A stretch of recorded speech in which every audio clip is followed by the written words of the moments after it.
on game. Talking about the beauty and the struggle and the pain. Speaking on adversities and gain along the way. Showing real love and uplifting names. On game, let me put you on game. Talking about the beauty and the struggle and the pain. Speaking on adversities and gain along the way. Showing real love and uplifting names. On game, let me put you on game.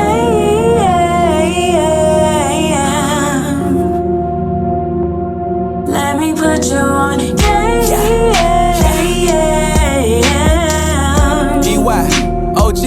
Let me put you on game. Let me introduce you to the dopest. Your best friends know it, keep the camera lens focused. Atlanta being noticed, we the coldest in a minute. Time is how you spend it, just make sure you pay attention. From my city to your city, coming strong might put you on something you ain't seen before. Like homie, you ain't know the kings and queens that bring the things that make you know. Round of applause, I'm on my job, no clocking out. So tell me, what is you talking about? See me on your TV, probably smiling like I'm about to take a picture. Spending money all type of ways, cause God knows you can't take it with you. Let me hit you with the fast, dog. I ain't staying where I'm at, dog. I'm out here like a logo, man, I put that on everything. Big wings, I carry dreams, ain't got time to just maintain. Succeed, my last name, guaranteed I keep it swing. Standing on business, the Lord is my witness. I promise that won't ever change. Just let me do my thing, and I bet I put you on game. Let me put you on game. Talking about the beauty and the struggle and the pain. Speaking on adversities and gain along the way. Showing real love and uplifting names. On game, let me put you on game. Talking about the beauty and the struggle and the pain. Speaking on adversities and gain along the way. Showing real love and uplifting names. On game, let me put you on game.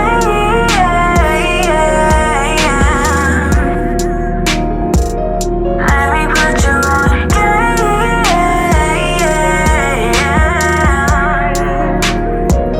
Let me put you on game.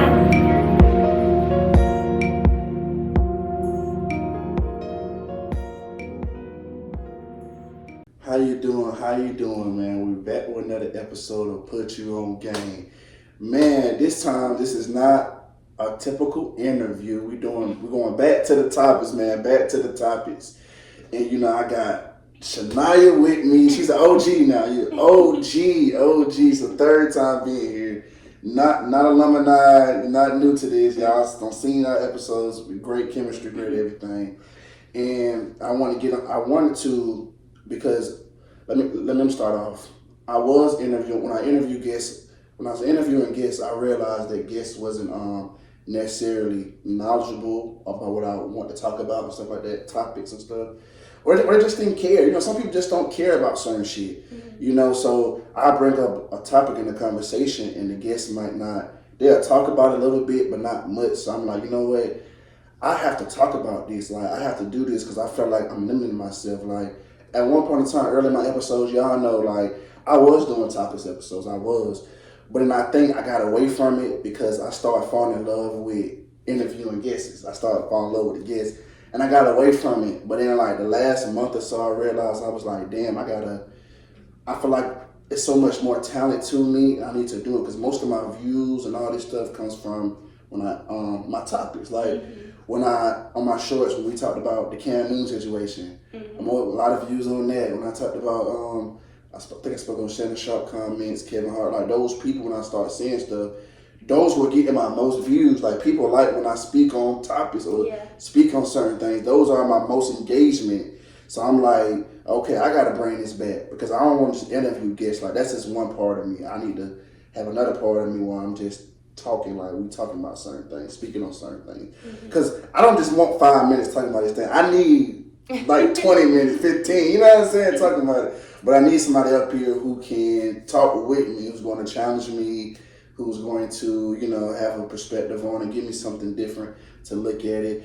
And so Shaunie I feel like is a worthy candidate, and there's going to be other candidates up here too with me. That's going to it's going to be a rotation But I feel like this is a great start out because I'm starting out with you. You know, you a genuine person.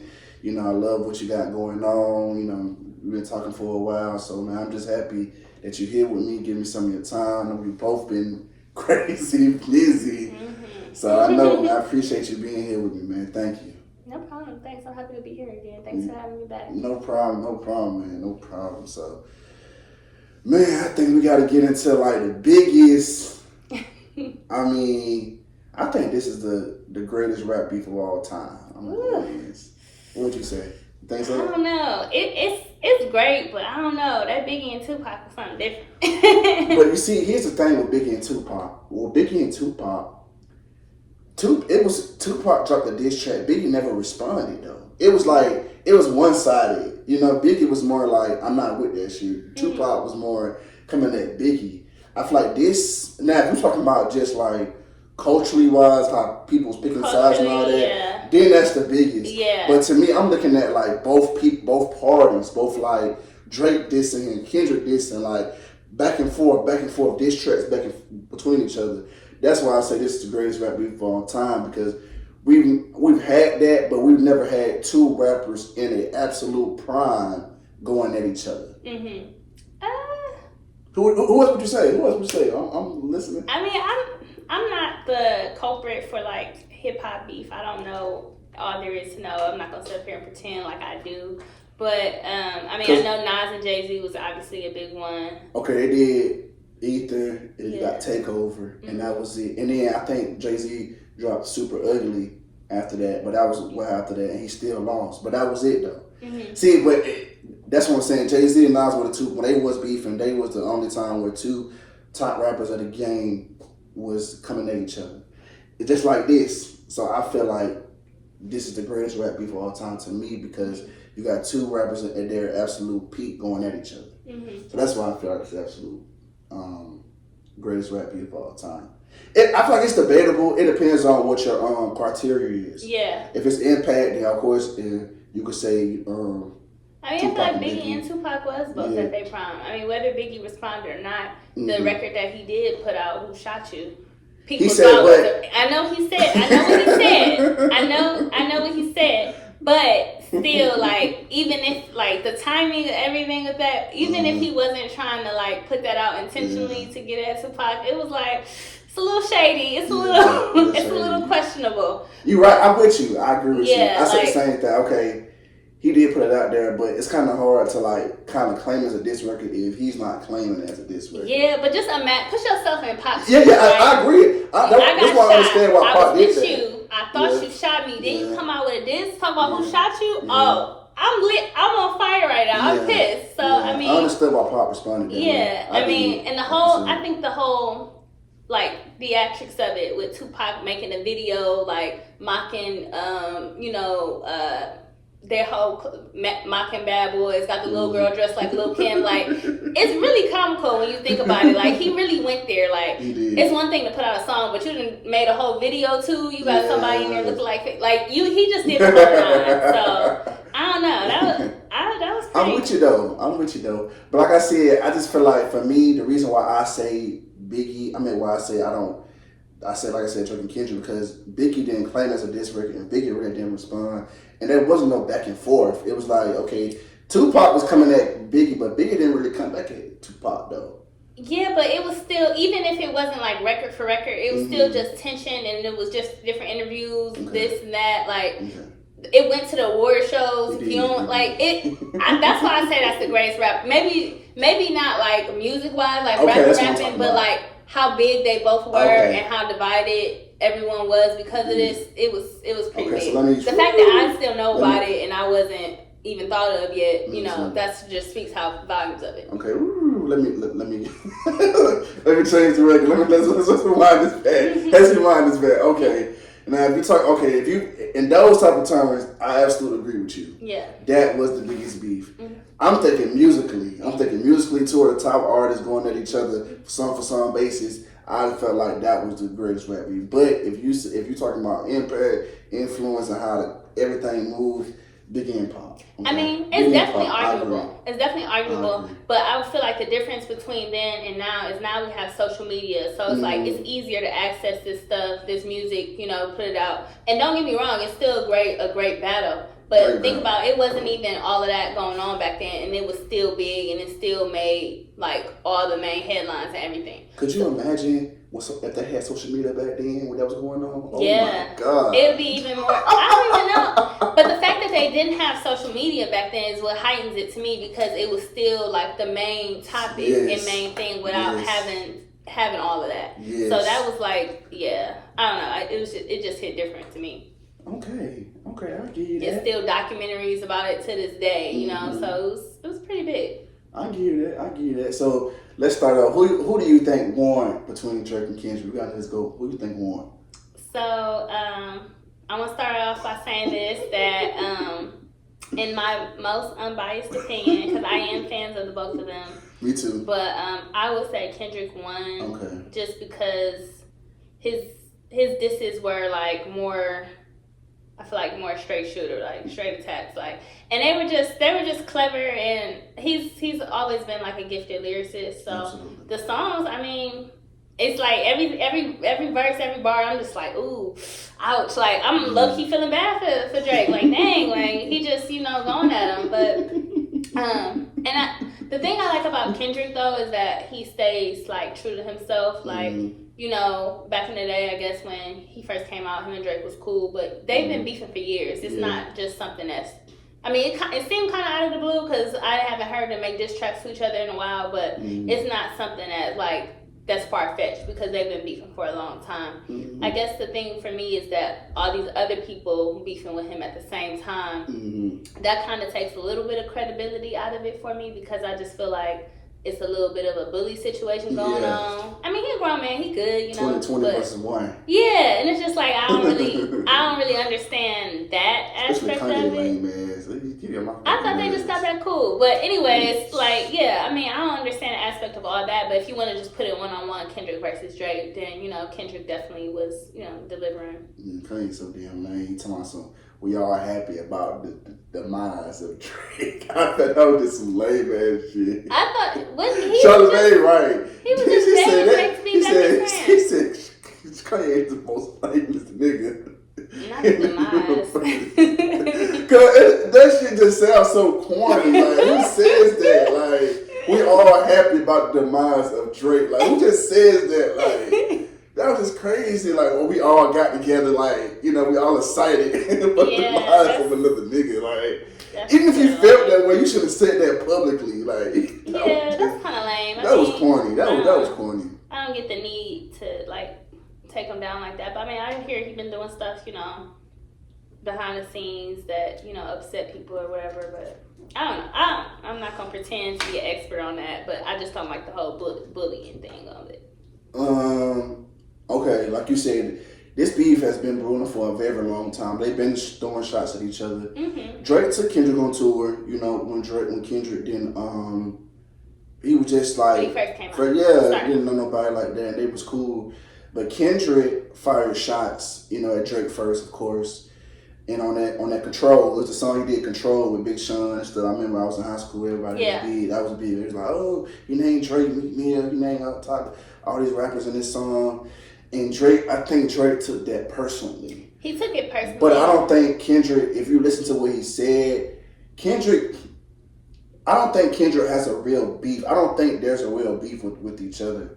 I think Kendrick is looking at it more of a friendly competition. And I think Drake took it personal. Yeah. I think that's where it kind of went. Because I think Kendrick was like, hey, man, I love y'all, but I want to murder y'all niggas. Like, I want to be on top. I want to be number one. Nothing personal. Nothing like I'm attacking you. And I think Drake took it personal.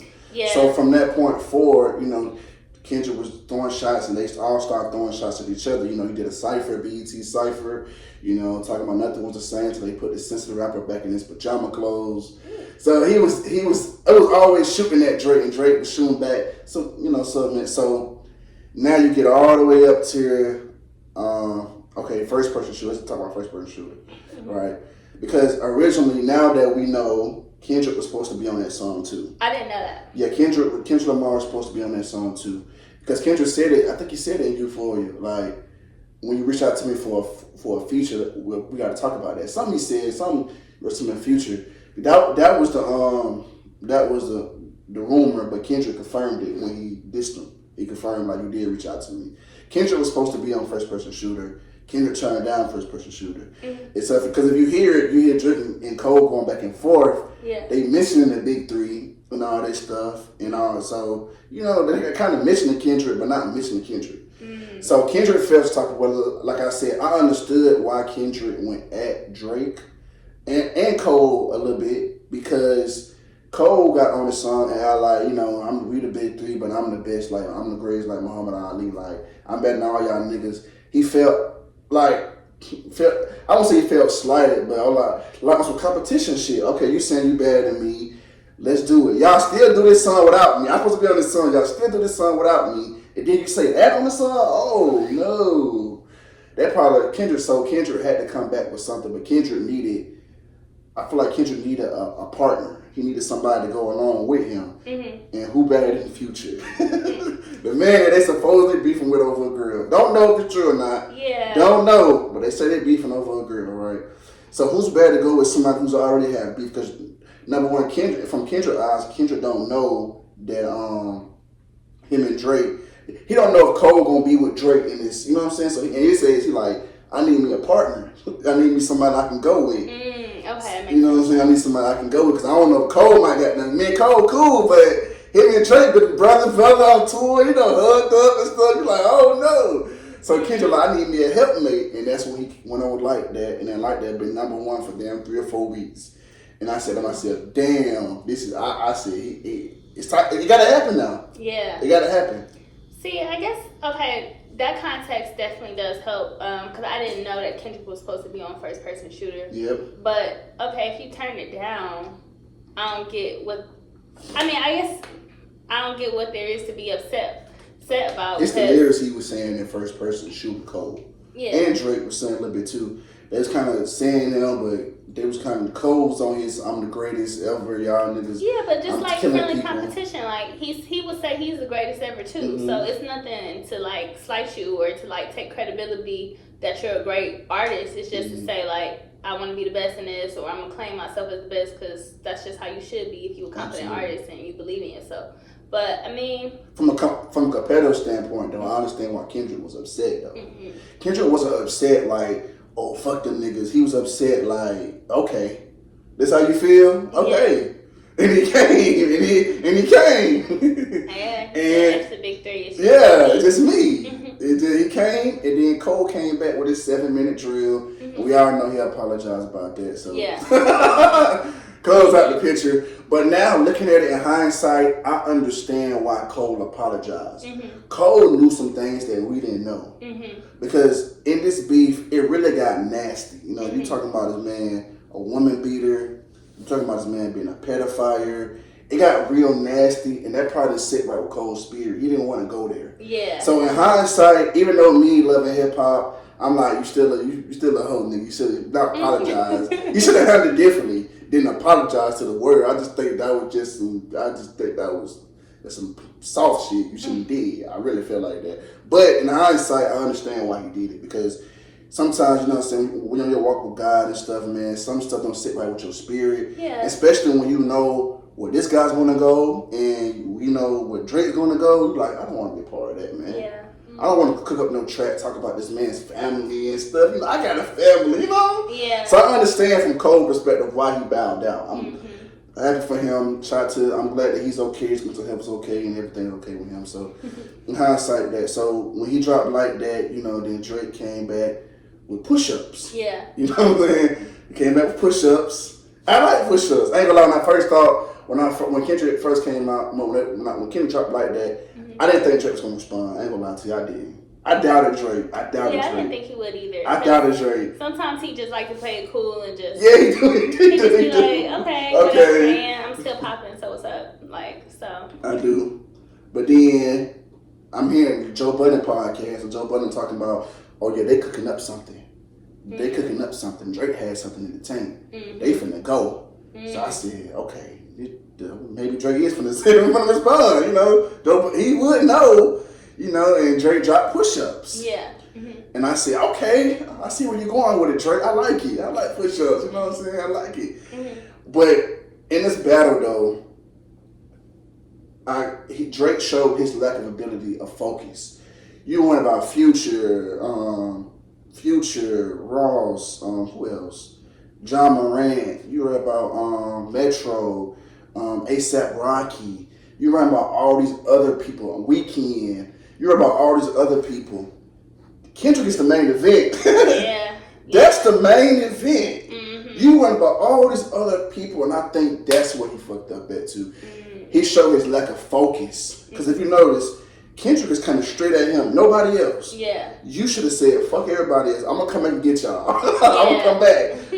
But your main ability should have been straight on Kendrick. And I think that's where he messed up at. He showed a lack of focus on that end. That makes sense. He showed a lack of focus. Because if you notice in the song, you're talking about everybody. You know, he had this a line for Metro made some drums, nigga. Had a line for Ross, you know what I'm saying? John Morant, this nigga tripping over a bitch. You know what I'm saying? He just was mad at. He just was lying for everybody. But I mean, it's kind of sad. You got to do that if everybody coming at you like, damn, like, well, I'm supposed to make a separate track for each one of them. Like, I think he was just trying to address it all in one thing, just to say, you know, I'm not gonna like go out not saying anything. But that's the thing, like, literally all these people coming at you, and it'd be different if it was the same energy that with Kendrick. Like, okay, Kendrick, they've been beefing for years, so that makes sense. But all these other random beefs from people you've collaborated with, made hits with, made tons of money with, been on tour with, that's where it gets a little like, okay, what's going on? Because I don't know what exactly their beef was about, but if it was over a girl or whatever it is, I just feel like somebody that you've had both a business and friendly relationship with like that, it should be something y'all should be able to talk about, or you know, even if y'all just decide not to be friends and call it a day. I mean, I get it's rap. I'm not trying to like take away from that, but I feel like that's something that y'all should be able to talk about and then like go y'all separate ways. It shouldn't have had to come to that. But I mean, I get it. It makes money. It makes headlines. It makes sales and all of that. And who knows? They could be in cahoots. It could all be planned very well too. But I guess that's the part that I didn't like, because these are all people he's made great collabs with, makes great music with, and now it's just like, wait, what happened? Like, you know? So your first number one, I had to put it in your hand. It's my future. Yeah. I can never be your number one fan. Your first number one, I had to put it in your hand. Y'all niggas take it, but we say out America and Japan, something like that. I'm the hit maker. Y'all depend on. Like he was coming. I said, okay, Drake coming. I said, okay, how the fuck you bitch stepping with his size 7 man? So I said, okay, Drake going. I was just telling her, Drake going, okay. I liked it. I said, okay, Kendrick, then you gotta come with something. You gotta come with something. I said, Drake, this is a good punch back for like that. Good punch back.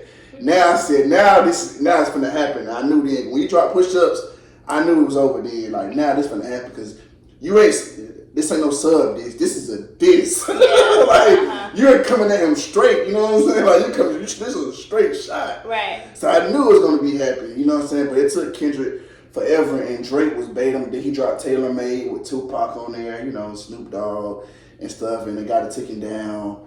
And he was baiting Kendrick like he was ready. But what he don't understand is the brilliance of Kendrick moves at his own pace. Yeah. He doesn't allow nobody to speed him up. Right. Nobody speed him up. So while you thinking Kendrick is just being quiet, Kendrick is in the studio cooking up diss tracks after diss tracks for your ass. Yeah, he brewing. He brewing. I'm pretty sure when you heard that, then you mention his wife. See, here's the problem I don't like with Drake too. Drake, you always talk about somebody's girl, somebody's wife. But then when people come at you and talk about you or say something about you, because he got mad at when him and Pusha T were beefing, Pusha T brought up, you know, Noah 40 being sick or something like that. He said sick, ain't you finna die, something like that. Sometime you got mad at that. You said you feel like he went too far because I studied rap battles, but you brought up this man's wife. To me, if you go low, I'm gonna go lower for some people. You know what I'm saying? So you always bring on somebody's wife. You always doing it. You always bring somebody's girl, somebody's family. And that's always Drake's angle. Mm-hmm. So when you go on a war with somebody, you have to study somebody's tactics. Yeah. So Kendrick is brewing. Kendrick is sitting down, quiet, remembering all your beefs, what you did, how you did it, when you like to drop, when you don't like to drop, what's your angle, what angle you gonna come at me at. Right. Kendrick, when you go on a war with somebody, you have to study them. Yeah. Drake didn't study Kendrick. And that's why I told you, I was telling you earlier, it came with arrogancy. Like, man, this nigga a roach, man. I'm gonna kill this nigga, man. You know what I'm saying? I'm gonna kill him, man. That's how he acted. Like, man, I'm gonna kill this nigga, man. It ain't nothing, man. You know what I'm saying? This ain't nothing. You know? So then when Kendrick came back with Euphoria, it was like, oh, shit. And when you came at him with that song, for me, it was more so like, okay, he attacking Drake's character. Yeah. Like, he breaking your character. Like, nigga, you this and you that. You know what I'm saying? You acting tough. You know what I'm saying? Kendrick, it was just like, dissecting him, like cooking him. He was cooking him. Cooking him. I'm like, damn. Yeah, he was. That's a long cooking song. Cooking him, long song. Cooking him. I said, damn, he's cooking Drake. Cause he just brought up so many different things about Drake. Like your image. How many more futures gonna make to you like you black enough? Like, just coming at him, like, he just challenging you. So I'm like, oh shit, how Drake gonna respond to this? I said to myself, and then he came back with 616 in LA. I said, okay, that's my least favorite diss track out of all of them. I didn't really like that too much, but I was like, okay, you came back, you trying to do what he did. And then Drake, that's when Drake came back, he dropped Family Matters. Yeah. Which is 7 minutes long. Yeah. You know what I'm saying? And I love Family Matters. I ain't gonna lie, I love Family Matters. I do. I love Family Matters. But here's the thing with that. When he dropped Family Matters was a song, number one, I feel like it was too early to drop that. It was too early. He should have kept that in the tank. He should have dropped something that was like, he could have dropped another push-ups, like, but aiming straight at Kendrick push-ups. Okay. Like, similarity of it being like just the level of the track. You know what I'm saying? It's good track, good song. He should drop push-ups. And then waited for Kendrick to drop Not Like Us. And then you could have came with Family Matters. But how was he supposed been to different. know? He right. didn't know Not Like Us was in the. He didn't know it was like in the works or in the like it was. He had no idea that Kendrick was gonna come with something that was just as hard lyrically, but still like a bop, like still playing on the radio, like people making TikToks. Should have like, thought about that. But what? He ain't know. That's He didn't Kendrick know. Lamar. Yeah, but still, This is like Kendrick Lamar we're talking about. if he got a fire diss like Family Matters, and this dude already got like 3 disses out on me, I'm put out my fire. Like, okay, I'm put out this track too. I wouldn't like think about it like that. Like, I'm not gonna just sit up here and wait. And then as soon as he dropped it, this dude dropped Not Like Us. How was he to know that? Because he's Kendrick Lamar. The reason why I'm saying is because you should have thought about every possible outcome when you're going to war with somebody. Yeah. When you play, it's like sports. When you playing the game, when you preparing to play somebody, you think about every possible outcome. This team likes to do this, X, Y, and Z. So if they get in this formation, this is what we're going to do. If this way to do, this is what he's going to do. And Euphoria, when Kendrick dropped Euphoria, Kendrick said, we can keep this shit friendly if you want to. Friendly battle. But if you want to go further, if you want to keep taking the family angle, we can go there. So Kendrick gave him, and I believe Kendrick had several diss tracks to where if Drake kept it friendly, it's gonna be friendly diss tracks. But you're talking about his wife, his kid and shit. But so see, now, but now Kendrick started the kid shit. He started the kid shit. But Kendrick tried to keep it friendly. Okay. Then when Drake went there, you know what I'm saying, talking about, you know, your wife and shit and all that. And He called this man a colonizer. yeah, he did. Not like us. And the thing about it is, like Joe Budden was saying, like when Drake dropped Family Matters and the stuff he was saying, Kendrick flipped everything. He flipped everything Drake said. He flipped that shit and turned it. Kendrick, man. Kendrick is that nigga. I'm sorry. He just that nigga, man. Yeah. He took everything Drake said and flipped that shit. Yeah. Like Drake said, how you rapping like you trying to get the slaves free. You know what I'm saying? Like he just took every, so that way he flipped it. You know what I'm saying? Like all this shit make believe. He was coming at Kendrick, like, you know. And I just felt like he should have waited on dropping that diss track, because that was a hard ass diss song. And not only was it hard, he should have kept that in the But why would you keep, if you being attacked, why would you keep your best, like why would you keep one of the only things you got, your only weapon. Why would you keep that weapon hidden? Like that, I understand why he dropped it, but he just didn't know how much like Kendrick had. Like did he drop? He dropped. You should have thought about that though. Did he drop that before or after Meet the Grams? No. What happened? Okay, we're gonna get to Meet the Grams now. Cause when he dropped Family Matters, like when he dropped that, I was like, okay, hey, okay, you know. So I thought the weekend's gonna be turned. You know what I'm saying? Cause Drake dropped on Friday, you know, Friday night. I was like, okay, hey, you know, he going hard. He was picking one of this shit fake T. He was saying some shit, and the beat, he was going crazy. Shake that ass, hands on your knees. So Drake, he was snapping, but Kendrick stepped on it when he dropped Meet the Grams because he dropped it an hour later. Mm-hmm. So it's like he took all the momentum from that shit. Yeah. He took all the momentum from it because the song was so dark and it was so slow. Mm-hmm. It was like ding ding, you know. It's like it was so slow, so he took the momentum from me. So while you thinking you finna be turned, you hear Kendrick shit, you like, you know, it kind of changed your mood a little bit. Like, damn. Yeah. He stepped on it. He stepped on it. I truly believe, had Family Matters went through the weekend and he dropped it on a Monday, the outcome of the beef would have been a little different. Because he didn't give Family Matters a chance to sit. Mm-hmm. He stepped on it. He stepped on it. Yeah. He stepped on it. But that's what I'm saying. No matter what Drake dropped, man. he was gonna step on it regardless because he had so many more songs. Bro. And he knew when Drake likes to drop. Mm-hmm. He studied when Drake likes to drop songs. Mm. So that's why I said he studied Drake. Drake didn't study Kendrick. Mm. So he knew, and when he heard Family Matters, he knew I got to step on this shit. I can't let this shit come throughout the weekend. This shit too. He knew that shit was too hard. It was too hard. He knew that. He said, I got to step on this shit. Hell nah. And he did. He stepped on it because I remember I was on, my friend was like, Kendrick responded. I said, he didn't respond. He just dropped something. You know, come like an hour later, because I heard Drake shit about 20 times. I said, okay, Drake coming. I said, Drake want to smoke. This time now, somebody said, Kendrick responded. I said, again? I said, God damn. Yeah. Yo, this nigga neck. So I look at it again. I said, oh, man. So I'm listening to the song. That shit completely changed my mood. I couldn't even hear Family Matters no more. That shit changed my mood. I said, I ain't gonna lie to you. I still can't hear right now. Like, not that it was a good song, but it's not.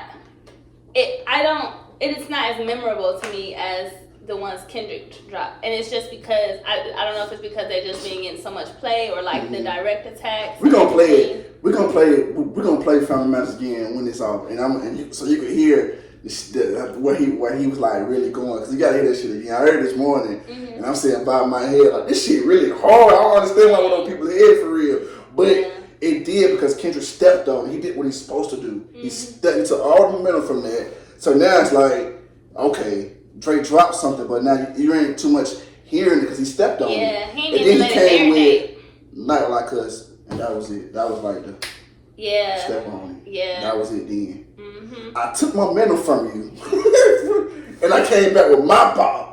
Come on, man. Yeah. Come on, man. Getting radio play. Radio play. Dancing. LA for you. They not like us. They not like us. LA is on fire. Mm-hmm. LA is on fire. Yeah. I'm not gonna lie, it is a bop. It's a very catchy song. Very catchy. And not only Kendrick he was snapping on it, he was going hard on them. Yeah. Different flows. Mm-hmm. Kendrick, man. Yeah. Like I was telling you earlier, I love this battle. For me, I love it so much because it shows the greatness. What people not looking at, it shows the greatness of both artists. Mm-hmm. It showed Drake being in his bag because Drake is a hit maker. Drake is creative. He's clever. He like to make things that people are going to recite word for word. Right. That's Drake, and Drake's a lyricist too. At that, he's very clever with his words. Kendrick is a master artist, poetic. You know, very thoughtful. He's just a master artist, period. That's when Kendrick name dictionary, master artist. That's what he is. For sure. You seeing both of them at their best, and Kendrick beat Drake at his own game. Mm-hmm. Nobody never seen that coming. No. Everybody thought, I'm sure you got this battle, you thought Drake gonna have the better song. You probably already knew, but Kendrick beat him at his own game, and that's what it come down to. It come down to that, honestly. I just feel like Drake underestimated Drake arrogancy, and I feel like sometimes as people, man, you can be winning so much that you can forget, like, that you can become so arrogant in the head that you start to take things lightly. Mm-hmm. You know what I'm saying? We seen with from a boxer term, with Mike Tyson. You know, Mike Tyson was on top of the world, didn't take Buster Douglas serious, got knocked out. Mm. You know what I'm saying? Short after that, he kind of went to jail and then went down here from that. Right. He didn't train for that. He's in the jacuzzi with six, 7 girls in the jacuzzi. Because you knocking everybody out in 2 rounds. So if I'm knocking everybody out in 2 rounds, you ain't nothing to me. Yeah. But you're not realizing this person is training their life trying to beat you. Yeah. They're training super hard trying to beat you. But you're like, man, this guy's a joke, man. He a joke. Yeah. You know what I'm saying? I beat him in 2 rounds. And Mike knows that he could have beat him in 2 rounds and he trained, but he didn't train. Mm-hmm. And that's what it comes down to. That's why I feel like with Drake, like, you took Kendrick, you tried to little bro Kendrick. You tried to make Kendrick feel like a little bitty boy. Instead of looking at your equal, and you bring up an interesting point when you said, how was he supposed to know? The reason I'm telling you he's supposed to know because that's fucking Kendrick Lamar. So I'm gonna study every angle. I don't care if I didn't know he was gonna drop here, not like, because I would assume he do. Yeah. So I would say, okay, if he come out with this, I need to have something for this. Who's his team? Who are the people around him? I would joke about who was around him when he was this old shit. He needed a new team because I would say, look here, man, if you're gonna do this, here's what we're gonna do. Family Matters come last. Okay, that's the last thing you drop. This push-ups, getting respond. Have something in the middle. Save your best for last. Yeah. Because Kendrick had his best for last. And I believe had he did like that, not saying the outcome would have been different, but it would have been very, very, very close. Yeah. It would have been like subjective at that point. It wouldn't have been no like, oh, it's unanimous. Everybody can say Kendrick. It would have been like preference type. Preference, like, okay, I think Drake got it. You could say, I think Kendrick got it. It would have been preference. It wouldn't have been no goddamn unanimous. Like, everybody know Kendrick won the battle. It would have been like, damn, I don't know. It was close. It was close. I think Drake got him though, but I think Kendrick got him though. And that's the thing, like, I don't know, because Kendrick is like so low key, kind of like keep a low profile. I don't know how much dirt you can dig up on Kendrick, like, you know. So I think that's another reason. Like, he really just have a lack of resources. Like, I don't know. It's not.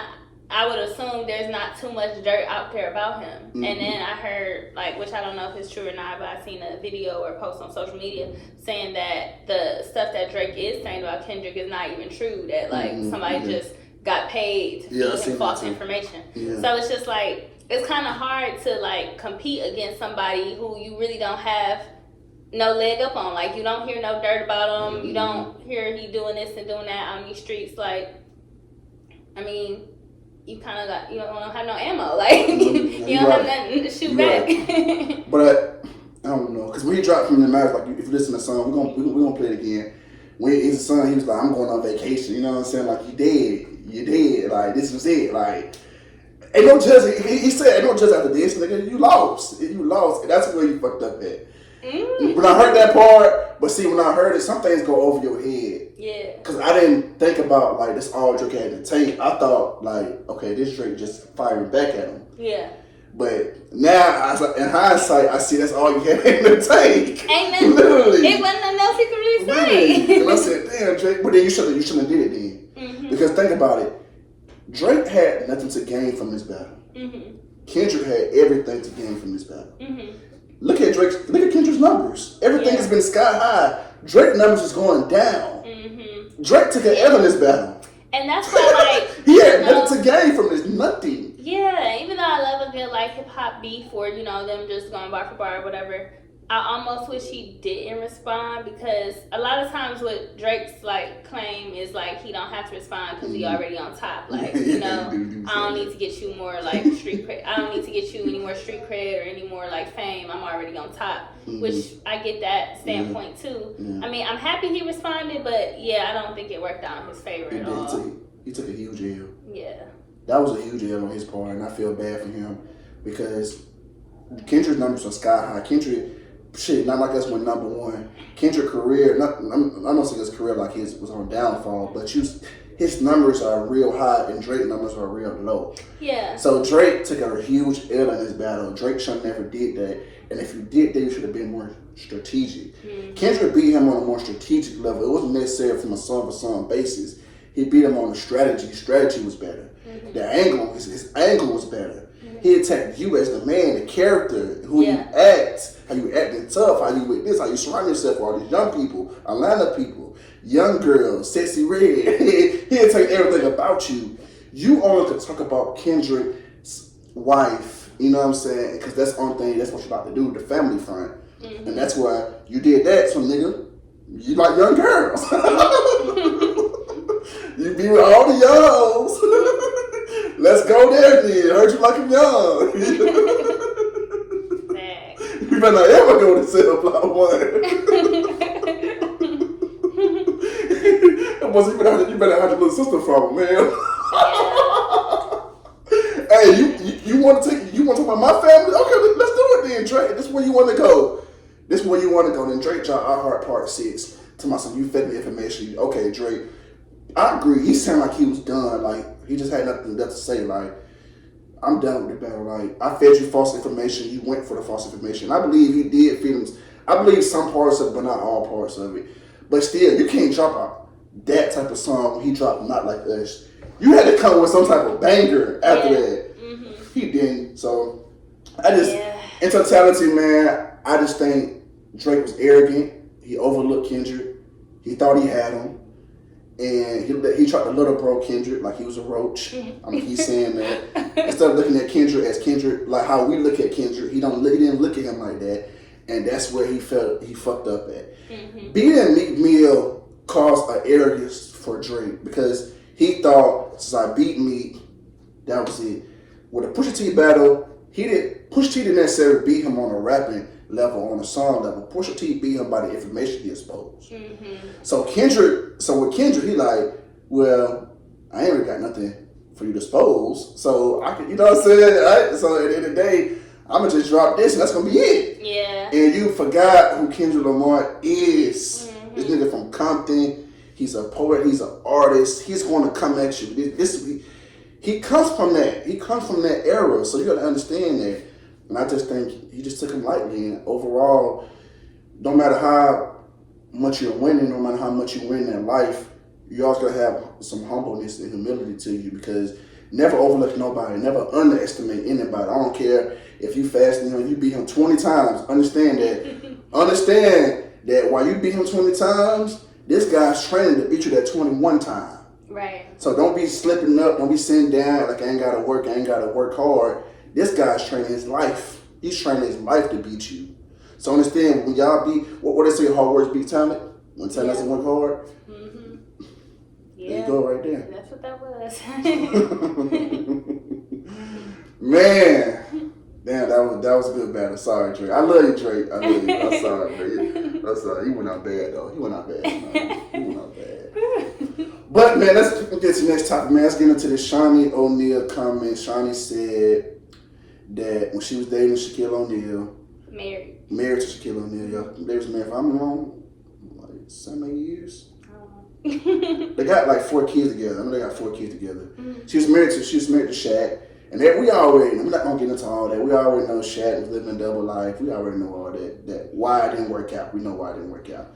But she said she was in love with the idea of the man instead of being in love with the man. Because, you know, especially being with a superstar player like that, you know, road trips, you this, you that, you at this spot, you at this. You know what I'm saying? You're having a great time, the life, you know. Big ass house, you know what I'm saying? At home, got to worry about nothing. You know, you thinking all that stuff, the lifestyle. And she said she was never in love with the man. And I have a woman here, so I just want to know from your experience of, you know, dealing with partners and stuff like that, or just being, I don't know if you've been in a situation before, but like, how can you carry on that as a woman? I think a lot of people try to like shame her for those comments, but I feel like that's her truth. And like, you can't get mad. I mean, you can get mad, but I don't know why you would get mad at somebody for speaking their truth. Like, that was her relationship. She was married to him, so I think she would know if, you know, she was speaking from a sense of accuracy or not.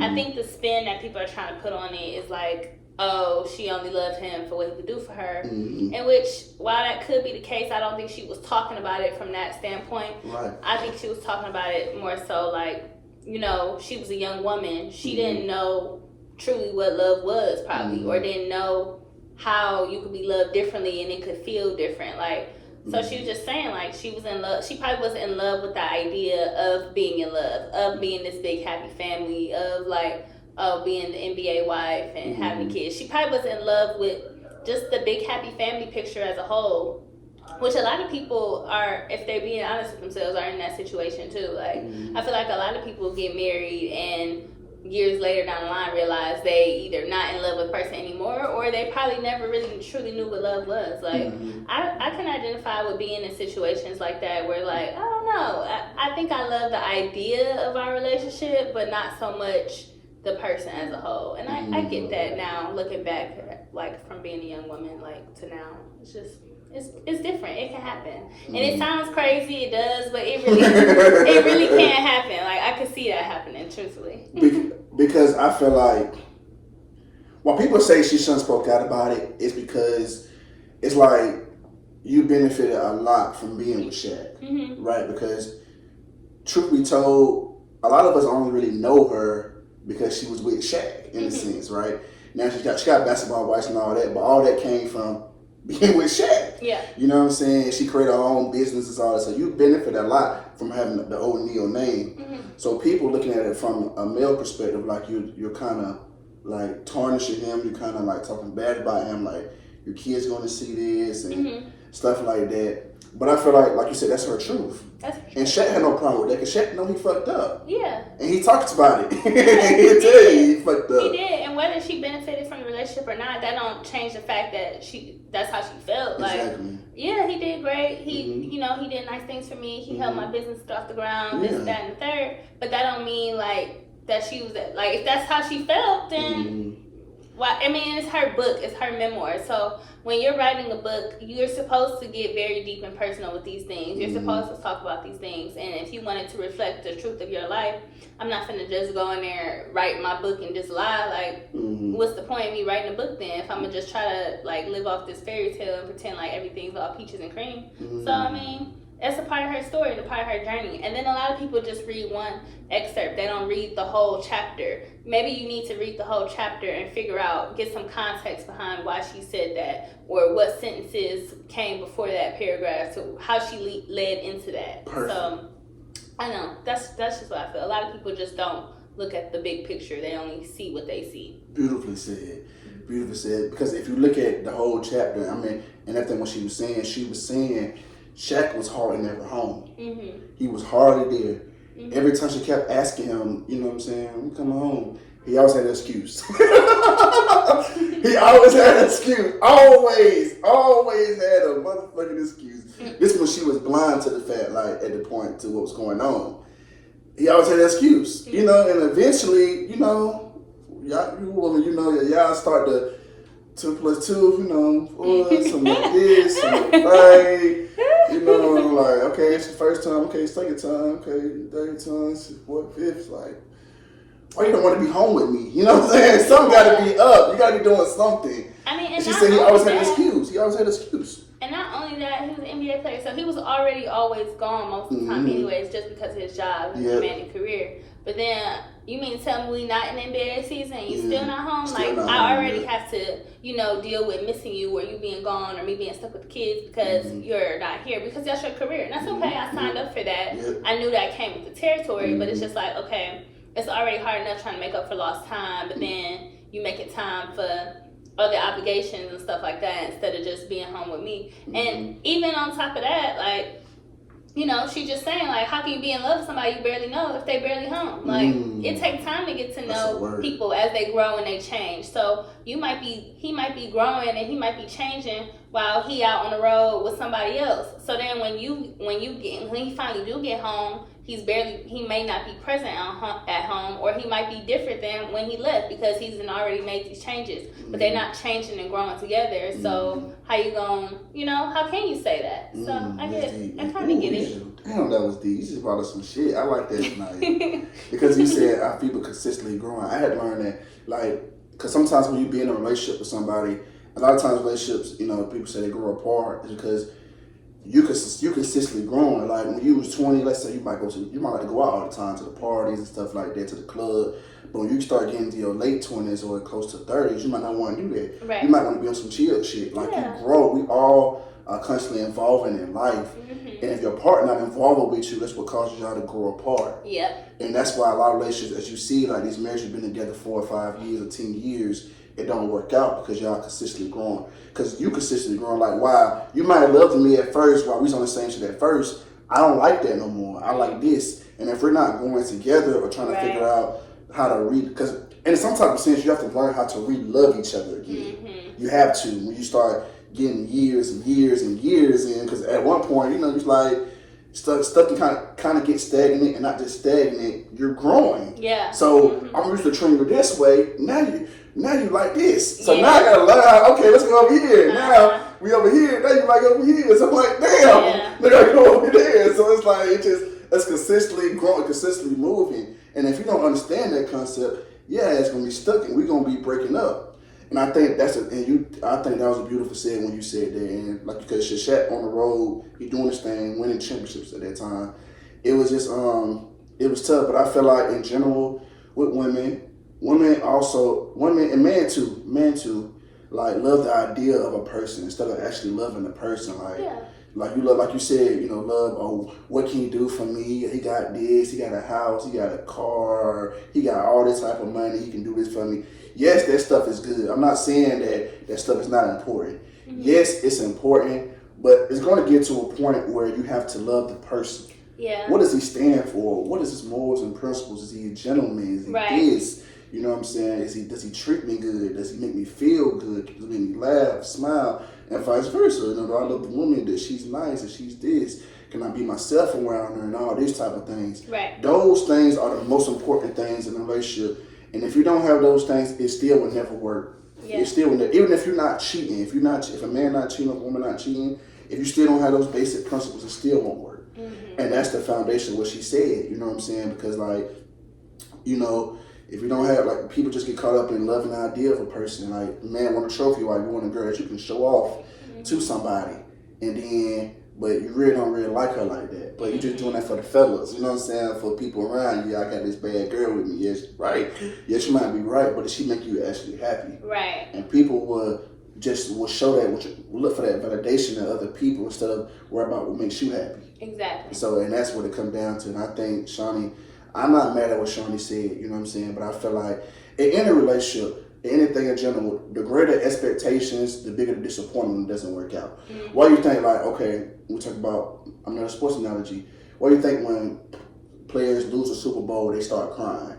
Because they put in so much time, so much dedication, been away from their families, been away from their wife, kids, working on their craft to get to the biggest stage and lose. Yeah. So the more you put in something, the more it hurts when it doesn't work out. Yeah. And that's what it come down to. You know what I'm saying? So so I believe Shaunie, and then Shaunie's at the point now where she's with a pastor, married to a pastor, realize what real love is, who's somebody who really loves her, is going to treat her, is not going to cheat on her, is not going to do this.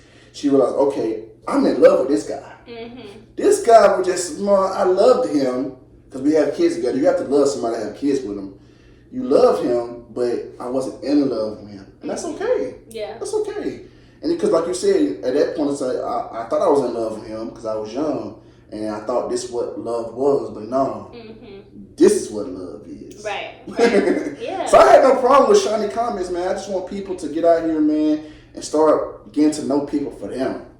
Don't be worried about what type of person, what she got on, what he got on, or all that stuff. Like, of course, looks matters because, you know, it's attraction. You know what I'm saying? You want to be attracted to somebody. You know what I'm saying? You want to be some type of attracted to them.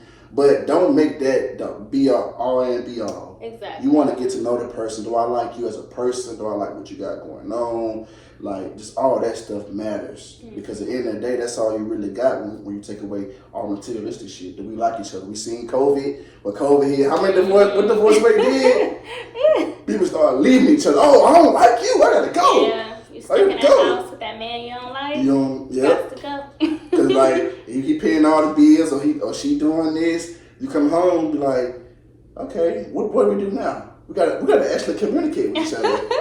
We gotta actually, sleep with each other. You know what I'm saying? We gotta actually do this. So you seen, while it was a high divorce rate, it's also was a lot of babies being made too, because that's the only thing you can do. What else you gonna do? The world shut down. Other things to do. People just chose not to do them. Yeah, I mean, there were fewer things to do, but it also depends on what I think, how long did it last? It was like 3 or 4 months. Yeah. Like 3 or 4 months. I think I got put out of work in like March, and then they called me back to go back in June. Yeah, right me before too. my birthday. At the same time. So. Yeah, me too. Mm-hmm. So from all that time period, because at that time, this was before I had my own spot. We was all in my grandma's house at that time, 4 years ago. So it was all, and we was all together, and it was crazy. It was so much drama. Really? Yes. It was so much drama, man. It was crazy. We were stuck, but we were stuck together. We were stuck. Yeah. You know what I'm saying? Like, my family, we love each other, but there's a lot of animosity and built up tension from years of stuff. Yeah. So you can kind of feel it sometimes, and sometimes we can be loving to each other, but also we can be really bad to each other at the same time.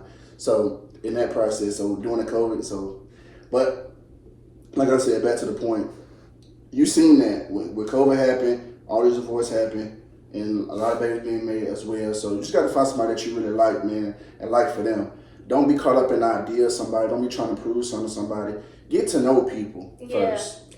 That too, and like also realize that marriage is like a big step. Like marriage is like, I mean, don't get me wrong. You can get married, you can get divorced, but you're taking vows. Like try to be a little bit more serious about that. Like if you don't feel like the time is right, or you feel like there's a chance that this may not work, then like don't do it. I'm not saying like leave people alone and just wait around forever either, but be intentional, be direct. Like, no, you know what? I like our relationship. I can't see myself being with you for the rest of my life. Because marriages, I mean, COVID, yeah, they were really high rates then, but I think just marriages just don't last the way they used to. Like, I'm thinking about the whole Jeannie, Mai, and Jeezy thing. Like, they literally just got married, and now they divorcing, and it's turning nasty, and it's just life changes were made. Like, do you believe that stuff? Do you believe that stuff that Jeezy put his hands on and stuff like that? Honestly, I didn't even read into all of that. I mean, I don't know. I'm not gonna like say anybody who could have been a potential victim and say that they're not, but it do just seem kind of like out of nowhere. But I don't know. All I know is that it's getting nasty. I didn't go too far reading all the details. I just know it's getting nasty, and they just got married not that long ago. I think what really set off where it really got nasty is when Jeezy did that interview with Nia Long. That interview, I don't think she liked that. I don't think she liked that. I don't think she did. She didn't like that at all. When that interview happened, that's when you start hearing the rumors of abuse. You never heard abuse. Well, I didn't even hear that right then and there. I just heard that like I'm saying it kind of tremored from that. Because I watched the interview. I loved the interview. It was a beautiful interview. Beautiful interview. Both of them speaking on their trials and traumas and stuff like that. I mean, I actually did learn a lot about him from that interview. Yeah, I did too. So I thought it was beautiful, but he kind of talked about, him trying, him going to therapy, you telling us you communicating and stuff that just don't work. Here's what I believe. And then certain clips came up too. Certain clips came up where she was talking about where Jeezy got mad at, about how he'd come home, how you moved your whole family in there and stuff like that. I think it was more so traditions. Their traditions were different. Yeah. And they should have realized this from the get-go. And this would come sometimes, but you can fall in love with somebody fast, and sometimes you can bypass all the red flags, right? Yeah. So I'm not knocking them, but I feel like it was important to learn each other's traditions because that shit can bother you. Yeah. Like, while you can love somebody, we love each other, but we raised differently, and you was brought up differently. Like, when you're dating somebody, I always say, when you're dating a woman, you can say dating a guy too, you're dating somebody's childhood, like childhood trauma, their past, their baggage.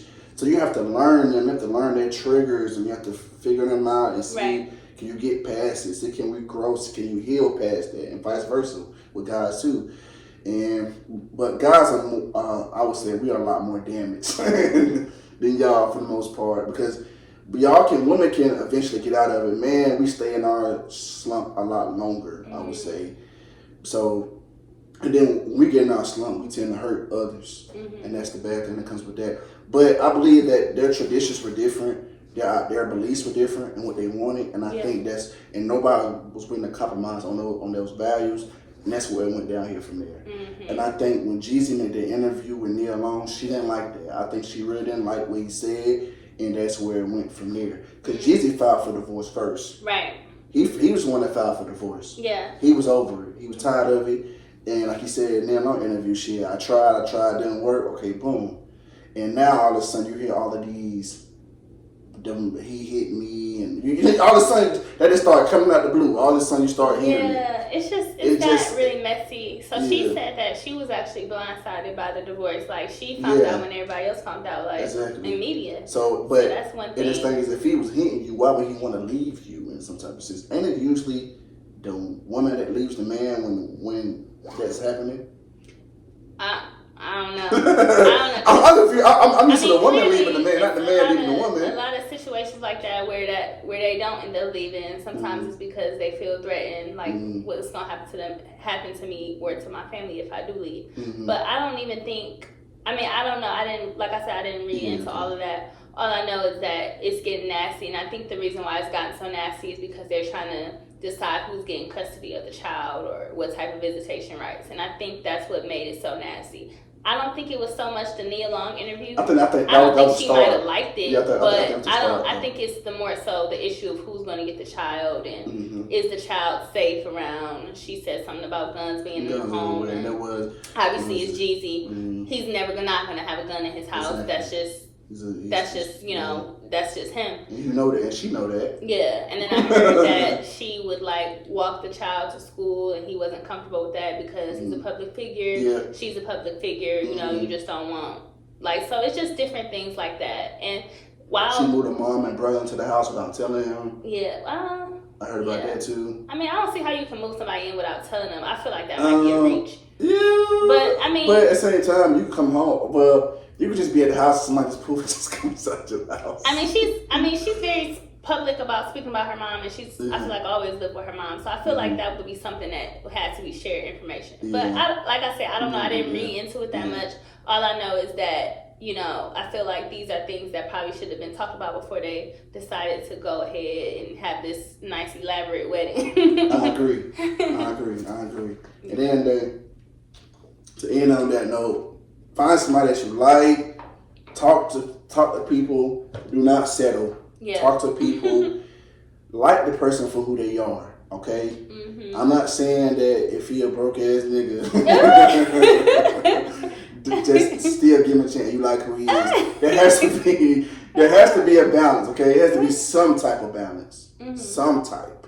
You know what I'm saying? But keep the main thing. The main thing is actually like the person that you're dealing with, and then everything can go from there. If that's somebody you can possibly build with and grow with, then do that. Right. And that's what I just said on that. So I'm not mad at Shaunie's comments. I understood where she was coming from. A lot of women do that, and I think that's why she shared that, because she's not the only one. I've seen it happen numerous times. Pretty sure you've seen that as well. So what I gotta say on that. You got anything you want to touch on that? We moving on. We can move on. Now we got to get into this nasty Diddy. What did I always say on Twitter? Sean Puffy Diddy Combs. They always call his whole government name. They don't even call him Diddy no more. He just Sean Puffy Diddy Combs. Look at him, his whole government damn name. You ain't Puffy no more. You Sean Combs. We all see the video of Diddy. You know what I'm saying? He attacked. He just did her dirty. Yeah. Sure. That was some bitch ass shit, and that was a bitch ass shit. And I always say, like, domestic violence is serious, and I think that's the whole concept. Forget Diddy for a second. Domestic violence is a real issue in general. Mm-hmm. Right? So Diddy's just a vessel for that. Yeah. And he's just a public figure that we're attacking. Mm-hmm. But domestic violence in general is a thing that goes on that needs to be stopped. I always say, now, women, I'm getting on you. I'm getting on y'all for a second because Excuse me. I'm getting on y'all for a second for this one because women do have a way of pushing a man's buttons. Mm-hmm. Y'all do. I've been in situations y'all do, but I always say as a man, you have to learn how to just walk away. Mm-hmm. If you feel it, because we all feel it. We all feel, regardless of what niggas say, you feel it in you when you want to do something. Just walk away. Go outside, take a breather, walk away. Walk away. You know what I'm saying? Just walk away. That's all I say. Just walk away. Like, don't ever put your hands on a female. Like, don't ever do that. But like I said, even though when y'all get to arguing, women might say things that hurt or cut your feelings or whatever. Because y'all have words, y'all have things y'all can say that can hurt. Even though we might act like it don't hurt, it does hurt. What y'all say. So I'm not saying in that situation Cassie did. I'm just speaking in overall terms. Like, women have a way of cutting dudes down to make a dude want to do something. And I feel like as a dude, you gotta know better than that and just walk away. Do not let nobody get you out of character. If she's saying those things, remove yourself from the situation. Mm-hmm. Do not mix fire with fire with a woman. You're not gonna win that battle. You know you can hurt a woman. That's you a coward. You know you can hurt a woman. Just walk away. Just walk away. And I think that's the bigger issue, like domestic violence. And now back to Diddy's case, I think Diddy. What makes Diddy so bad is he denied everything, right? That's from the beginning. He denied everything. The truth will come out. People lying on my name for a quick payday. What's that statement he's saying? Mm-hmm. The truth set you free. Enough is enough. I'm fighting for my last name. All of this, right? Yeah.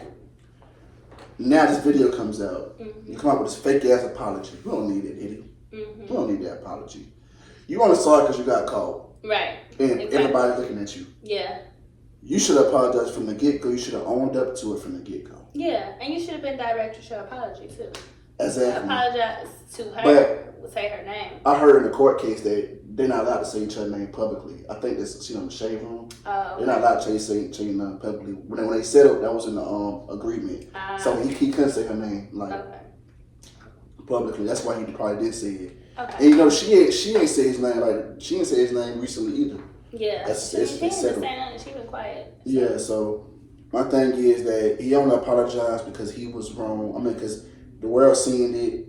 It's over. Yeah. It's over. So I just feel like that was just some whole bitch ass shit, and I feel like, man, stop hitting women in general. Yeah. Stop allowing women to ever get you that mad, and just walk away. Like, walk away, bro. Like, it ain't worth it.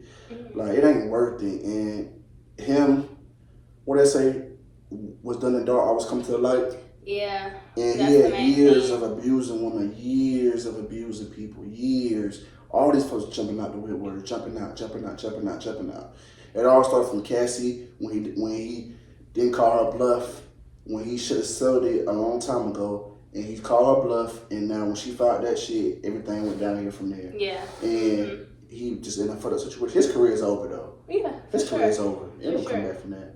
It's not, and the sad thing is that he's been able to get away with it for so long and win all these awards and do all these accomplishments. And it's not to take away from, the talent he has or what he's done in the music industry. Yeah, he's him in the music But industry. still, like, it's just, I think it's the thing that I want to focus on is that he had so much money and power to where he thought it was cute and it was okay to get away with this type of stuff for so long, and nobody ever like really paid attention to it. And I think my thing too is like, I feel like when things like this happen, you do have to take accountability. But I think with our community, sometimes we so ride or die, like, oh, y'all just want to see the black man go down. Like, not everything is about the fact that we are black. We do. Sometimes if you wrong, you wrong. Yeah. And when you right, you right. Yeah.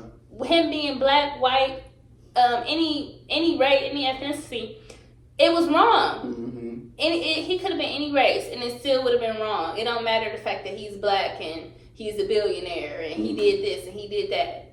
Either way you put it, it was wrong. And I don't know what happened in that room, but I know I seen him run out in a towel in a public place. So you ran out in a towel in a public place just to like literally beat someone. Yeah. So if this type of thing is going on in a public environment, you can only imagine what's happening in private, and that's the part that scares me. Yeah. So it's just like.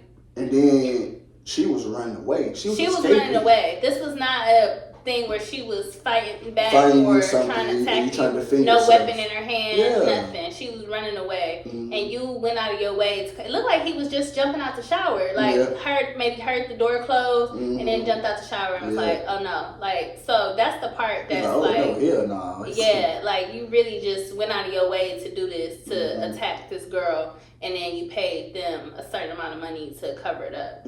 So that's the part that's like really just scary to see. Like, even I was already like disgusted at the video just seeing him run out, because I seen the rage and the anger on his face, and that was like scary. So he looked like a nigga that do shit like that though. When you really look at Diddy, he looked like a pretender. Like a pretender. Like there's a deeper side to him, an evil side to him. Like, you can kind of see that on Diddy, and it's really sad, man. It's really sad to see Puff go down like this. It's sad that he just lacks accountability. As people, man, I think this will come down to accountability. You know, you talk about money having power, people being able to use his resources to get him out of stuff. Because money is power in a sense, right? So him being able to get away with certain stuff over these years. I'm using the same analogy I used with R. Kelly. When R. Kelly did what he did, there was no lack of self-awareness. There was more so like, and that's why I understand when people do stuff, you got to make an example out of somebody. But because if you don't, people don't understand what they did wrong, or they're not aware of how bad this shit is. You know what I'm saying? Not saying Diddy don't know what he did, but I'm saying like sometimes lack of self-awareness is the truth, and knowing by getting away with shit for so long, you kind of feel like you're untouchable. You feel like you're untouchable, and then you feel like, man, you know what? I can do the fuck I want to do. This ain't wrong shit. I got the industry still behind me. These friends still around me at my parties. Man, I'm untouchable. Can't nobody get away with me, and it's like a accountability there. And I think that's what it comes down to, is like accountability. Him feel like he can get away with everything. Because what we talked about earlier, video footage changes everything. Words, because at this point, people still didn't know if Diddy actually did these things. This was still like, he wasn't in it clear, but he was like, still had a chance for his career in some type of sense. But when that came out, that was it. And I'm kind of glad it came out. I mean, I hate the fact that, like, you know, something that's so, like, personal and so, like, traumatizing is out there on the internet, somebody at their most, like, vulnerable state. But I do acknowledge the fact that, like, I feel like things was getting quiet, and I felt like he was either finna get away with it or it just wasn't finna be brought back up again had this video not gotten out. So I'm glad that his true colors have been exposed, and that he can't use his money, power, and advantage to just, like, you know, let this go under the radar anymore. So let me ask you this: do you think the world should forgive Diddy? I don't think it's about whether the world wants to. I think it's about whether the victim sees abuse, whether it be just her or many more. I don't know. It is many more. More. I think it's up to them to forgive him. I mean, we don't really have nothing to do with it, but obviously we are hurt and we are disappointed, because he was like somebody that we viewed as a positive role model who had a big influence on our culture. Absolutely. But I don't think, I mean, to be honest, I don't really see him coming back to be that figure anymore. Like, I think the music and the accomplishments that he has achieved and stuff, he should be proud of, and he should just be okay with that and just lay low for now. I don't really know about forgiving him. But the crazy thing about it is also Dr. Dre abused women too. Yeah, he did. But the difference is with Dr. Dre and Diddy is that, number one, Dr. Dre did stop doing it. It was a period, you know, it was back when he was at his peak, you would say, when he was doing it. And also, he did admit to it and accept some type of accountability towards it. You know what I'm saying? He There's did admit also to not it. a video of him doing it. Yeah, that too. So that's too. where I feel like it Video, changes things. there's no video of him doing it too. It's just words. It's just back and forth. So you never know how bad it was. Because I still feel like if a video come out now of Dr. Dre beating somebody, he would lose a lot if Yeah. he did that. Because the video changed, like we talked about, it changes everything. Yeah. But also, what I would say, at least Dre admitted to it and accepted some accountability for it. Yeah. He didn't deny. He didn't just say, I'm innocent. I'm fighting for my name. He admitted to D. Barnes' statements. He accepted accountability for a lot of stuff he said, a lot of stuff he did in his past when alcohol and all that stuff was involved. And so I think that's kind of the difference, like you said, also in the video footage. But it's the lack of accountability for me, for Diddy, where you just didn't admit where you did wrong, and you still not accept accountability for that. You still ain't came out and gave a real true statement. That was a half-ass hard apology. He's just in a bad spot, man, real bad spot, and I feel bad for him. But accountability, it is a big thing in general. I always tell people, I was talking to my friend the other day, I always tell people, accountability. This way, not trying to throw women on the bus, okay? But I got to talk about y'all again, Shaunie. To agree. Because this is what y'all do sometimes. A lot of y'all, and men do it too, but women, they love to like kind of paint the guy to be the bad guy. Like, women will always tell what the guy did, but will never say what they did. Like, they'll text their friends, oh, this guy did this, guy did that. But what did you do to make him do that? I'm not saying what you did was, you know what I'm saying, the effect shouldn't have been that bad. You know what I'm saying? Whatever you did to him, he should have acted like how he acted. But every cause has an effect to it. And people love to tell what you do, but never tell what they did. And I always, when people come to me and always talk to me, that's my advice, I always ask people, what did you do? I never allow you to tell me specifically what this person did. I always ask what you do. Because I can't help you if I don't know what you did. Because I'm only going to give you advice based on what you tell me. You see what I'm saying? But if you tell me both sides, I can tell you, okay, this how he was looking at it, and this how she was probably viewing it, and I can really help you for real. But if you come and telling me, man, this guy did this, did that, but you don't tell me what you did to contribute to that, I can't help you. So I always tell people, like, don't just always tell half the story, like tell like the full story, what you did too. When I tell somebody, I'm gonna always tell you what I did, because I want to know, am I tripping? I want to know that I do the right thing, because we humans, you know, we're not always perfect. We're gonna do things and make mistakes, and I just think it's accountability things. Sometimes we all gotta be held accountable. And if you're the type of person that's always blaming, pointing fingers, victim blaming and stuff, man, you don't get nowhere like that. There's no growth to you like that. So it's always important to accept accountability for what you did in every situation you've been in, because we all play a part in some type of way, no matter if it's a small way. I get that, and I do think that's true. But I do think sometimes like things like that, always trying to figure out what somebody else did, it also like it almost like kind of makes victims. That's why a lot of victims don't come up and speak about their trauma and their things that happened to them now, because people always questioning whether they believe them or not, or if they're a reputable source. And unfortunately, things like this end up happening for years because they don't have the support of people, and you know, they're just labeled liars, or nobody believes them. So it's just sad that we have to live in a society where somebody's brave enough, first of all, to come forth and say they've been abused, but instead of getting the support and help that they need, they're getting backlash, and they're getting like, you know, talked about and dogged out online. So I don't know, it's like a fine line. It's somehow we have to be able to create an environment where it's safe for victims to come forward about their truth, but then it's still at the same time like, okay, I'm not just, but I also didn't have anything to do with it. Like being able to be honest about the situation. Like, okay, I might have done this, and then it ended up being this. Right. So yeah. I think, to pick up what you just said, that was some real shit. We select a politic. And I think that's what it is. Like, we can go back to the Kendrick and Drake, right? Drake might have been telling the truth about Kendrick being this woman and all that stuff.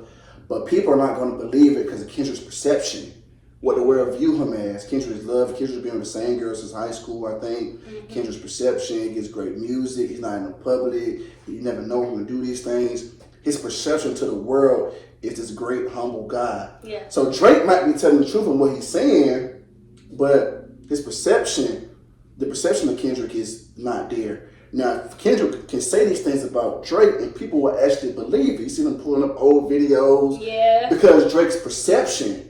Drake is always like with the young girls, and people have this love and hate relationship with Drake. So at the end of the day, it's like it's more believable because like, damn, Drake, you do be with the young girls. You know what I'm saying?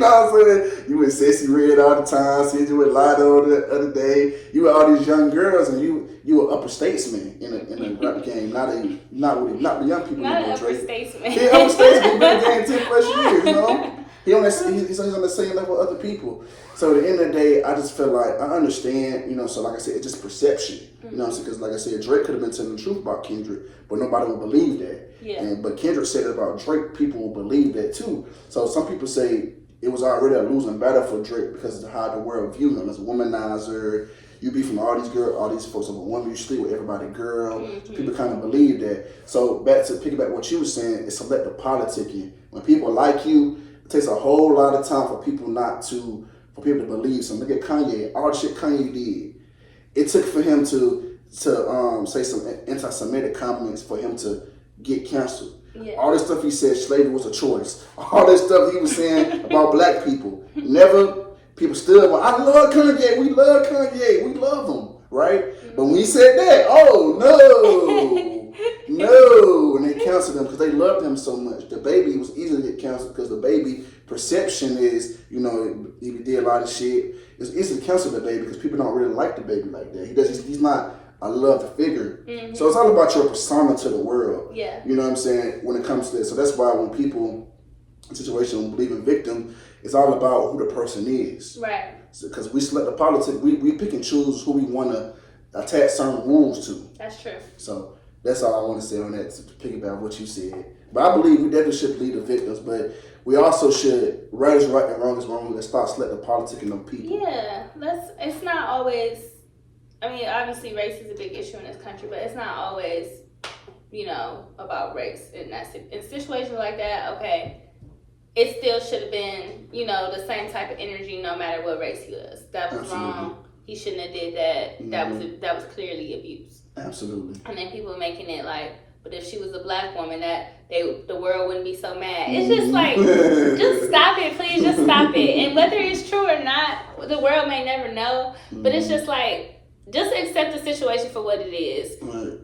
He's black. She is, I believe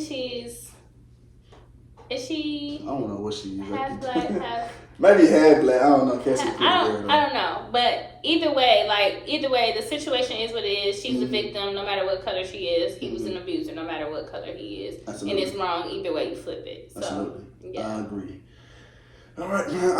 You want to tap into what Shannon Sharp said real quick? You can go into that. We can end it with Shannon Sharp.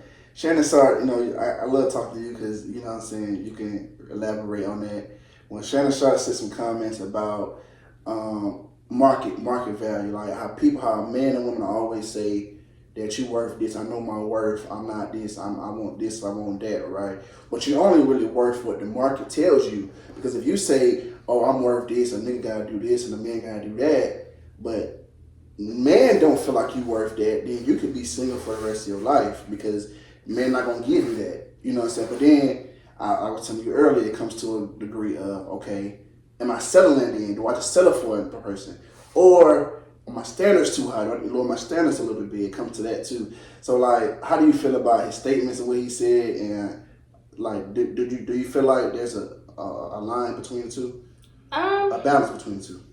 I mean, I feel like I get what he was trying to say, but I feel like if you feel like your worth, if your values are this and you set your boundaries, I really think it's more so about boundaries. So maybe to a guy, I'm only worth dinner and a movie. But if I want to set these boundaries, set higher boundaries, and that's what it takes more than that, then that's completely up to me. I have the right to set those boundaries. Now, whether somebody is gonna like follow it or not, that's a completely different conversation. But I feel like if you do make boundaries like that early ahead of time, you are willing. You will most likely get those boundaries met. It may take a little longer than what you wanted it to, but they will get met at some point because you're not gonna go for nothing less.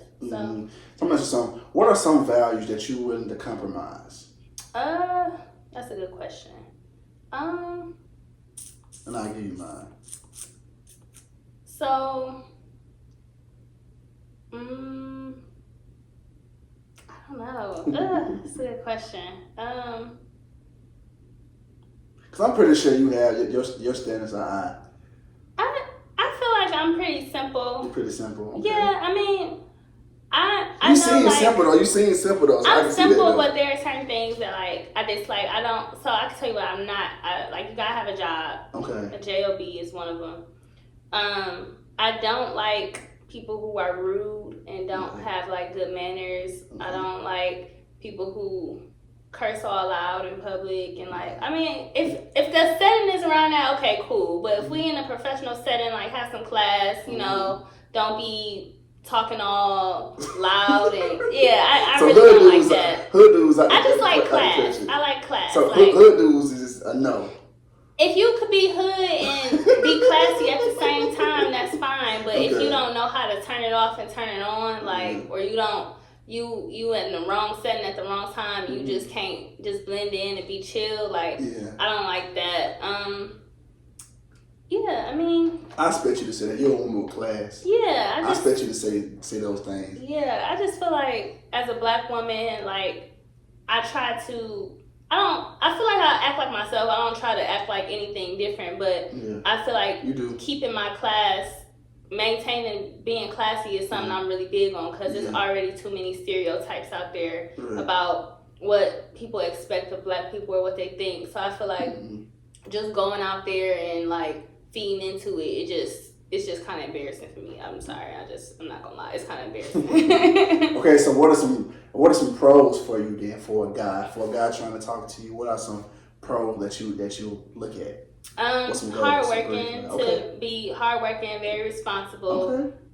Planning for the future. Okay. Not just planning for the future, saving money. Okay. Not just like acting like and we're gonna come back to Drake for this because he got YOLO in a lot of everybody's mind. And sometimes, every now and then, I have my YOLO moments. You only live once. I completely understand that. But don't be, you only live once, so I'm gonna just spend my whole check today. I'm not with that at all. Because, I don't know, I just believe in like preparing for the future. And I'm not saying you can't be present in the moment and enjoy the fruits of your labor now. I'm not saying that, but just do everything with moderation. Like, you have to be, prepared. You should have a little bit in your savings account for a rainy day. It should, that's just how I feel. And I know it's hard, especially today, because the way inflation is, like back then, y'all should have saved up something. Because the way this inflation hit now, it's bad. But, I mean, nothing too crazy. Just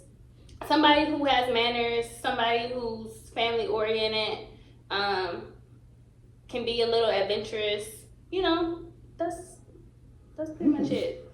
That's not a bad list though. Yeah, I mean. So those are the things those are all pros for the green flag. So if a guy has that, then he has a good chance. Yeah. Okay. Yeah. Someone who's patient too, because I'm not perfect either, and I got a busy schedule. I'm not the best communicator when I'm working, so I just need somebody to be patient with that. I can't deal with nobody who want to nitpick at you about every little thing, because at the end of the day, I don't do that, and I don't expect my partner to do that. So it's just somebody who is patient and not like can't just be mad about everything. Oh, you said you was gonna call me back and you never did. It's like, okay, now you knew I was working. I forgot. Call me. Like, just I'm just over that phase. I'm getting too old for that. Like, we'll talk when we talk, okay? Like, if I'm in a relationship, obviously with you, I'm gonna communicate every day. But if I drop the ball, like, it don't have to be held against me forever. Like, okay, it'll be all right. Every man has to have some type of patience dealing with a woman. Yeah. So you gotta have some type of patience. Like, some women require way more patience than others, but some men require a lot of patience too, and a couple shots. So for me, you talk about me. For me, pros from what I want to compromise. That's a good question. That's myself. But for me, I'm a simple guy, man. I care more about. I like a woman who's ambitious a little bit, as far as like she chasing her goals, chasing her dreams as well. I don't want her life to evolve around me. You see what I'm saying? Like, I have my life, you have yours, but we share our life together. We come together and we share it, you know. But I don't want you just to be like, I can't stand them niggas. Like, niggas, every time you see a girl, you see that nigga there. Like, every spot, like every day, like, that nigga, what you do out with the friends? He there too. Like, nigga. Like, let her be with her friend. Let her have her alone time. Let her have her peace time. Nigga right there with her. I'm like, God damn. Yeah, No, I can't stand them niggas, man. I can't stand them.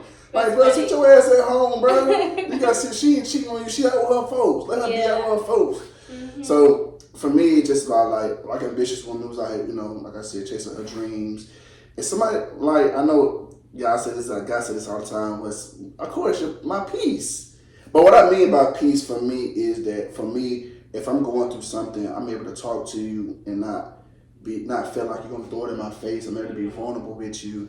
Somebody I can conversate with. Cause I like to conversate. I like, you know, like I like deep conversations. So I like to conversate. Let's talk about this. Talk about our goals. Somebody I just enjoy to be around. You know what I'm saying? I don't necessarily care about. I mean, of course, I do love women who can cook. I do, but that's not necessarily like just like a big deal. I can compromise on that. Yeah. You know, I can compromise on that. Because I know how to cook myself a little bit. You be chefing up. I be chefing up. You know what I'm saying? Chef up this motherfucker. But that's it though. But I mean, for me, I just, like I said, one of them who's ambitious, who's intelligent, and who's just who can just listen to me, just be there for me, have my back. You know what I'm saying? Have my back, like ride or die. Like if I'm out here, because you know me, I'm not like a shit starter in general. But if I get into something. I want you to like, I want my girl to be like that. Yeah, no, I'm with you. Like, I want you to be with me. You know what I'm saying? Like, be with me. Like, we in this shit together. Because it's best be you in it. But if it involves another female, I'm not getting into that. If anything, I just pull your ass back in the car. You know what I'm saying? I'll pull your ass back in the car and we'll just go from there. But if it's some guys still involved, yeah, I'm gonna get in there with you. Absolutely. Like, ride or die, we in this shit together. So that's just for me, you know what I'm saying? I just care more about one more class, like what she stands for. I don't like crazy, ratchet ass girls. I don't like that, man. I like a one more class, stand up for herself, and that's really it. You know, I'm not really a picky type. I'm not picky. You know, it's not take a lot to make me happy and stuff. I'm a real simple guy. You know, I care more about the little things more so than the big things because it's the way I was brought up. Yeah. Like, I wasn't brought up with all the fancy and nice things, but I was brought up with a lot of love. I know what love feels like and what it looks like. Right. So I know how to love somebody, and I love hard. So for me, loving somebody, it's be tough for me because I love hard. And when I love hard, I have to be careful who I love because that should have hurt me. Heartbreak is a motherfucker, boy. Woo! Y'all know, the ones I know, y'all know. If you experience heartbreak, you know what I'm talking about. But I mean, it's just simple. It's simple for me. I don't think my standards are too high, you know. Yeah. But I agree with what Shannon Sharp is saying. Like, you only worth what the market is willing to give you, because at the end of the day, like, if niggas are not willing to give you that, then it's like you got a choice to make. If you're gonna stand on that shit, then stand on it. But if you're not gonna stand on it, then you gotta realize, okay, what am I willing to give up? What am I not willing to give up? Like you said, you gave out some pointers what you're not to give up, and some pointers what you willing to give up. You know what I'm saying? And neither of us, like you just brought up a job, neither of us brought up what kind of clothes he got on. Right. Neither of us brought up what kind of house he got, what kind of car he got. Neither one of me and you brought that up at all. We brought the person. You see how we get it. We get it. We brought up the person, characteristics, personality. We didn't bring up nothing about a materialistic thing. Not one thing we said was materialistic. Right. And it takes some maturity to get to that point, because not everybody is there yet. You know, everybody have their things that they think they want and need based on what they see online or TV and stuff like that. But I had to like kind of come to like my own senses and be like, my dad was like such a great man, such a great provider.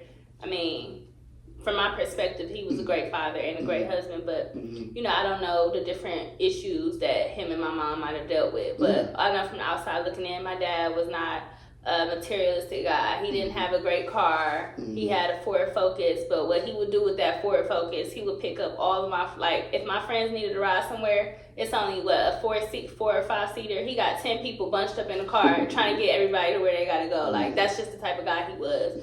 He didn't care about the type of clothes he wore. Sometimes his jeans was too short for him. My mom had to get him some longer jeans. Like, okay, come on now. But, like, he was the greatest man and the best father I could have ever had. So when I, like, as I'm older now and dating and thinking about things like that, I try to look for that. It's more so about the character. Now, don't get me wrong. I want somebody who, know how to dress and stuff like that. But that's what I'm here for. Like, I can help with that. I can get you right. But it's more so about the character and the mind state over that. And then when you get it, as you grow older, I think I told you on last episode they recorded with OJ.